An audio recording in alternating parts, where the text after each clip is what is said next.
Hello guys, তো তোমরা কেমন আছো আর কার কার ঘরে এত বড় রাঁধুনি আছে অবশ্যই কমেন্টে জানিও। তো আমার ঘরের রাঁধুনি তোমাদেরকে দেখাচ্ছি।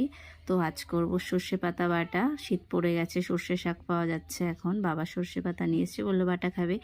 তো সর্ষে পাতা বাটা করার জন্য শাকগুলোকে ছোটো ছোটো করে কুচিয়ে নিয়ে তার মধ্যে কাঁচা লঙ্কা কাঁচা রসুন দিয়ে একটু জল দিয়ে হালকা একটু ভাপিয়ে নেওয়ার পর সেটা শিলে হোক বা মিক্সার গ্রাইন্ডারে হোক, যে আর যেটাতে সুবিধা সেটা বেটে নেবেন।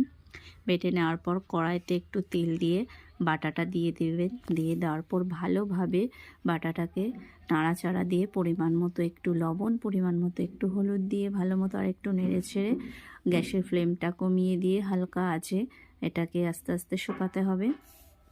তো শুকিয়ে যাবে এত সুন্দর। তো দেখো এইভাবে শুকিয়ে ফেলবে। তো এই যে আমাদের বড় রাঁধুনি আমার কন্যা রান্না করবে তো দেখো এইভাবে ঠিক তোমরা শুকিয়ে নেবে।